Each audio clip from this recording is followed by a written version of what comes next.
Ashton with Oakland Roots, and today we are going to be starting a lot of seeds in trays. This many, in fact. We will be doing 10 different trays, and I will show you kind of the step-by-step process to start, and then we will speed it up through that entire process.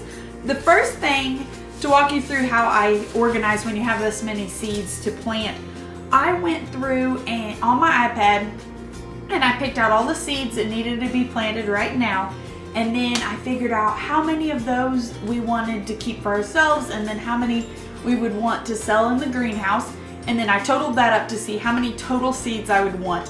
And then based on that, I went to an app on my iPad called Adobe Sketch, which I really like this app because it has grid paper on it, so you can draw out your trays, you can draw out your garden, and kind of map out where everything is going to go. So then I took and I typically, like, say I needed 10 seeds and there were rows of 6, I would do 2 rows of 6. That way you have 2 extra cells, and because there's a good chance that some of these will either not germinate or they won't survive once they get transplanted and put into the greenhouse. So that is my process on how I got everything organized. So from there, I stacked the seeds into each tray. So each one of these bundles will be a tray.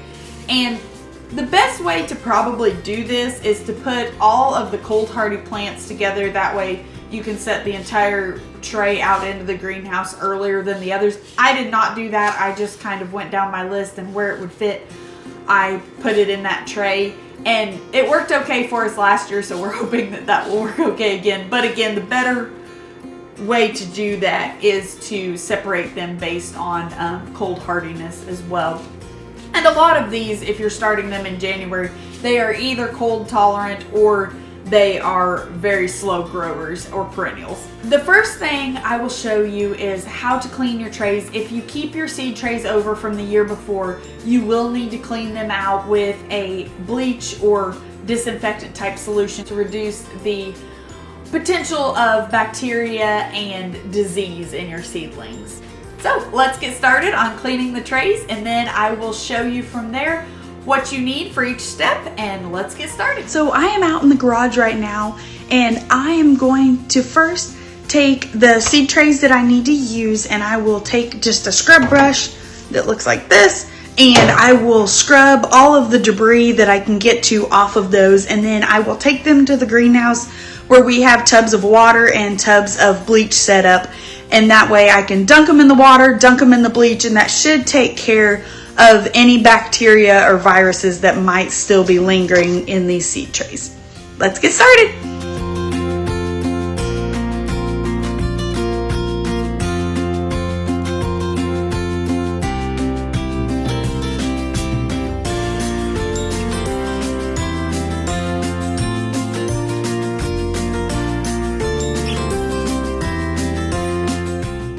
Now that we have those done, we are headed to the greenhouse. It is almost dark and it is really cold and windy.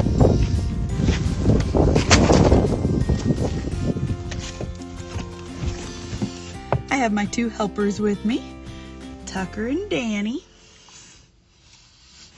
They go everywhere I go. Sometimes that's a good thing, sometimes it gets a little bit too much.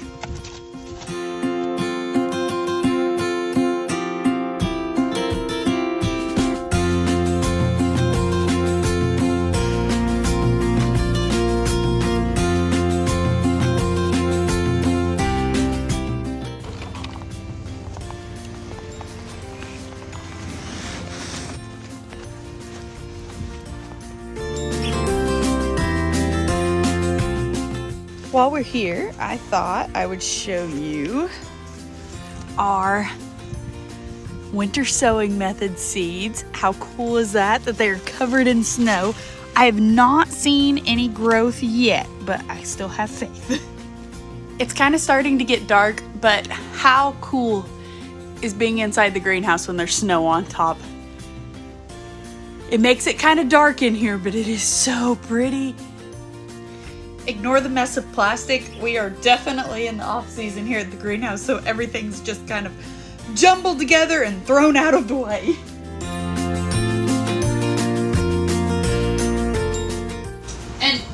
bleach water, and we usually keep it covered just because the dogs like to come in here and drink out of our mineral tubs.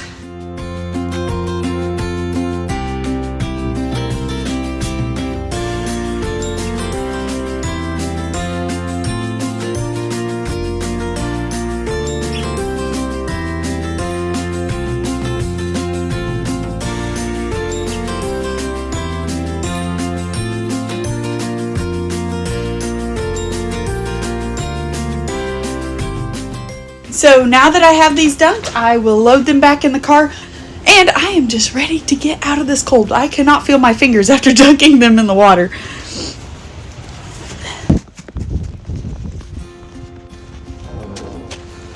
I'm also going to grab one of our box fans from the greenhouse so that I can set that up in the garage and speed the drying time a little. To dry the trays, I just set them up in our basement on our grow light table, which is really just a ping pong table with trash bags put over it. So I set up the fan and have those drying, and next we will soak some seeds. Some seeds require that you soak them overnight and you scarify the seed. So out of the ones we are planting this weekend, sweet peas require the soaking, and then the butterfly pea requires both scarring and soaking. So I have 5 different containers for each variety, and I will take a picture of each container by the seed packet. That way if the seeds get all mixed up, it's no problem. And with that, let's get started.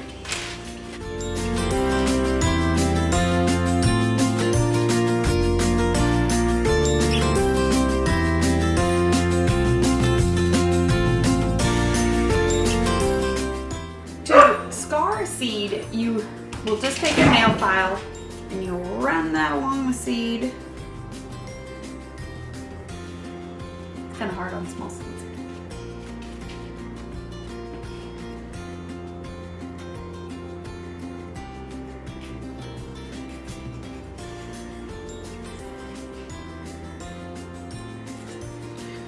So you just want to file until you can see the lighter color on the inside of the seed in one spot, and then you're ready to soak.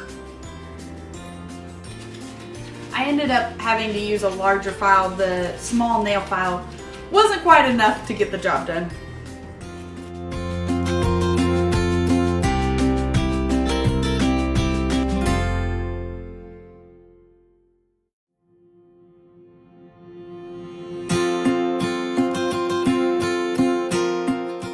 Okay, so these are ready to go, and we will let them sit overnight and get back at it. Now we are on day 2 of this project, and it is time to start our seeds. There are several things you will need. You will need seed packets. I'm using this shovel to scoop the soil into the flats, a Sharpie to mark our tags. You'll need labels, which today I'm using wooden ones because I cannot find my plastic ones, so I will need to order more of those. I prefer plastic, but these will do for now. A spray bottle to moisten the soil after the seeds are planted. Seed starting mix. A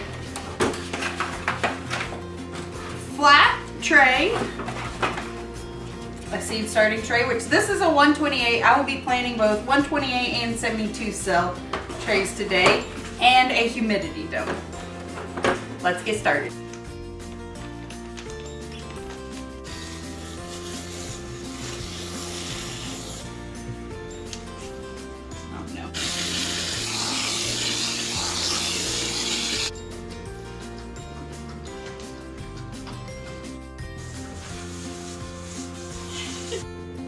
You want the soil moist enough that when you squeeze it, no water drips out, but it still stays in form. Now that we have our soil moistened, we will begin to put it in the tray.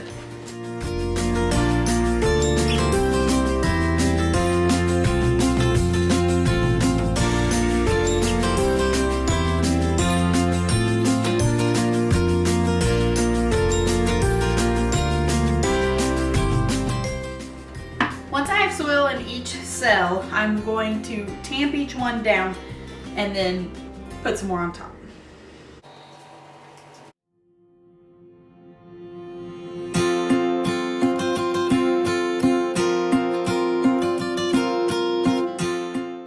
second layer I'm not going to tamp down so that the soil stays a little fluffier and not as compacted. The next step is to label your markers. I usually put the name and variety and the date I am starting the seeds, and sometimes how many days till germination if it fits on the marker.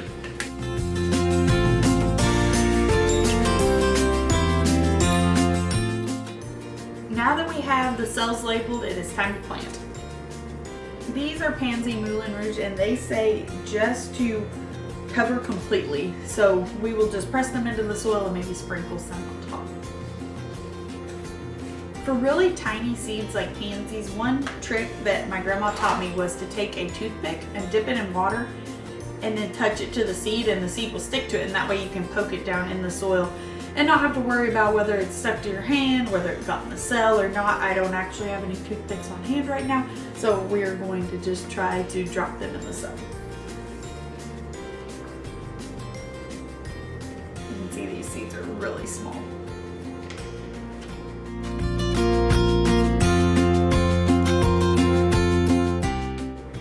I ended up having a few extra seeds, so I did sow 2 in some of the cells. If you do that, you can either snip the weaker of the 2 when they get their first set of true leaves, or you can try to very delicately separate them and then you'll get both plants. Since these are just needed to be lightly covered with the soil, I am going to press them down and then just brush the soil over the top. Sometimes after you tamp it down like that, it is easier to just grab a handful of soil from your bucket and sprinkle over the top.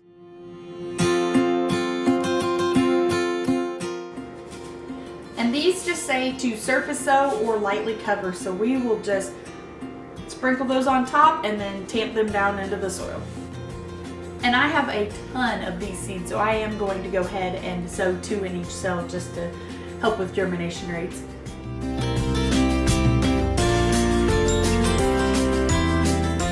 You do want to make sure that your hand is not damp when you are tamping down these seeds if you are not covering them, because a lot of times the seed will stick to your finger and then you'll be spreading them all over the place. Next one we have is Swiss Giants, and these are also surface sowed.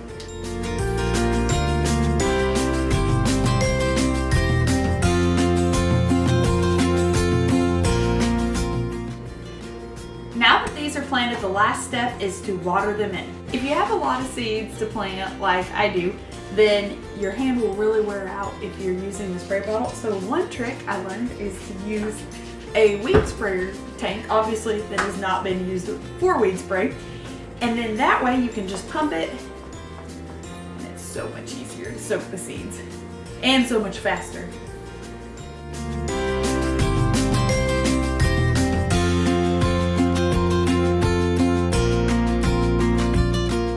We are ready to put on the dome and take these to put under the grow lights. So with my popsicle stick markers, the dome won't go all the way down, which kind of defeats the purpose.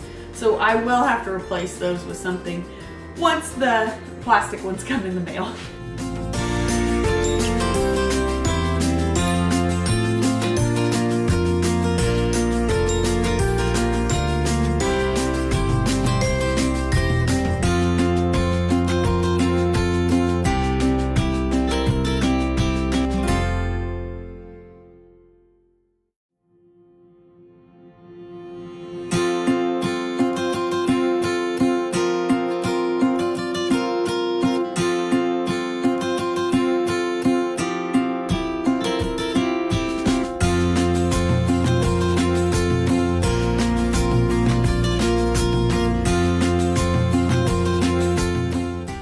That we planted has snapdragons in it, and on the back of the seed packet it suggested that you just press them into the soil because they do need light to germinate, and it also suggested adding a fine layer of vermiculite over the top of the soil.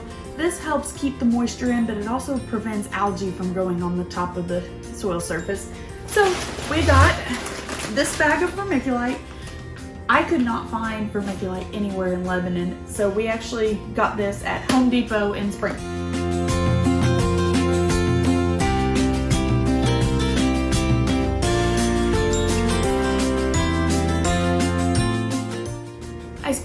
where there was enough in each cell, but also enough room for light to get through to those seeds.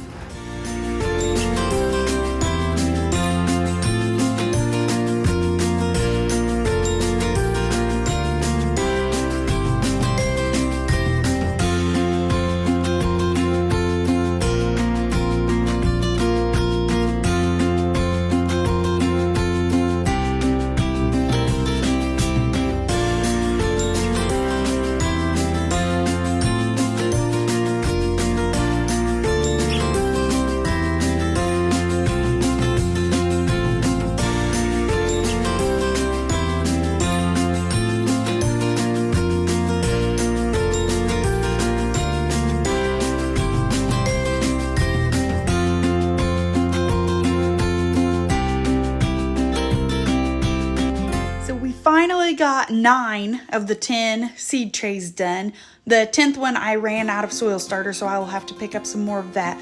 But I thought I would show you real quick my grow light setup that we just recently put in. I have never grown with grow lights, so this is a new experience. But last year, my house is mostly shaded and Mom's house only has one window, so we just didn't have enough space by a windowsill, and a lot of times that will make them curve towards the window, so you don't want that either. So we decided to invest in the grow lights and see if that helps us out a little bit. We do have the greenhouse and it is heated, but this early in the year we can't heat it efficiently enough to warrant using that method. So the first thing as far as care of the seed trays, on this one I have a heat mat. I only have one heat mat and it goes to about the 4th one and stops, so I really need to buy a couple more of those. And right now I do not have enough humidity domes either. But typically you would have a seed tray underneath, you would have a tray under the bottom that has a solid bottom. That way you can fill this part with water and the seeds can have the water come up from the bottom and not spray over the top. They typically do a little better with that method of watering. And then each one of these would have a humidity dome. That is the process up until they germinate. Once they germinate, you will want to remove the humidity dome and remove the heat mat from underneath. The heat mat cause root rot, so you want to get rid of that as soon as they've germinated. And a lot of these will not germinate at the same time, so you can just kind of judge which method you would prefer. And the way I have the grow lights set up, the best method is to make these go straight along the grow light. So I would turn them 90 degrees.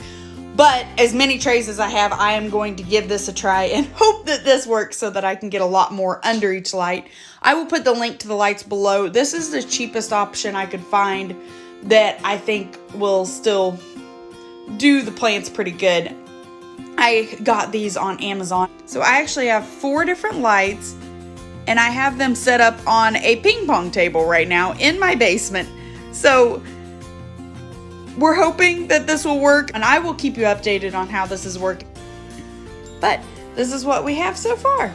After all day of planting, we finally have 9 seed trays done. That was a total of 1,040 seeds, and let me tell you, I am ready to be done. We had 1 tray to go, but I ran out of seed soil starting mix. So we're going to hold off on that one till either tomorrow or a little later.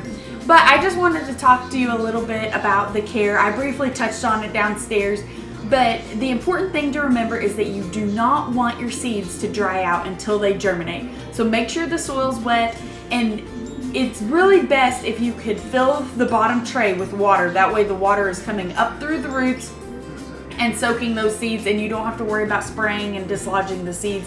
If you don't have the trays, that's okay. You can still spray from the top. Lots of people have done this with a lot of success. So it's really up to you on what you do there. Other than the watering, it is a good idea to have a heat mat underneath the trays. This just helps keep them warm. Like right now in the basement, the temperatures down there are pretty cool, so the added heat would help with the germination rates. And that humidity dome helps keep that soil moist. It keeps it from drying out quite as fast. Once the seeds come up, you want to remove the humidity dome and the heat mat, and then you still want to keep them moist, but you also don't want to keep them so saturated that your plants are falling over, you're rotting the roots and that sort of thing. So just be aware of that. It is also a good idea, once the seeds have germinated, to incorporate a fan of some sort, and you can either have 2 fans going different directions, or you can rotate the fan around every day, go different directions. This just really helps to keep the seedlings sturdy. It mimics the wind, and that way they are a little hardened and not quite as flimsy for when they are put out into the yard, into the outdoor temperatures and wind and weather conditions. It is always a fun time when you start the first seeds of the year. Usually by March or April, I'm ready to be done putting seeds in trays. But right now it's cold and it's snowy outside, and I'm just so excited to see those grow and just to see a little green. So I will probably be checking on those daily. So be sure and keep an eye out for updates, and I will let you know what worked well, what didn't work for me, and any advice I might have that things I wish I would have done differently. If you have any questions about what I did today, or any other questions on starting seeds in general, drop those in the comments or shoot us a message. Or also, if you have any tips on what I did. I am by no means an expert, so if you have any advice or ways that you do things a little differently, I would love to hear about those as well. Thank you for watching, and we will see you in the next one. Bye.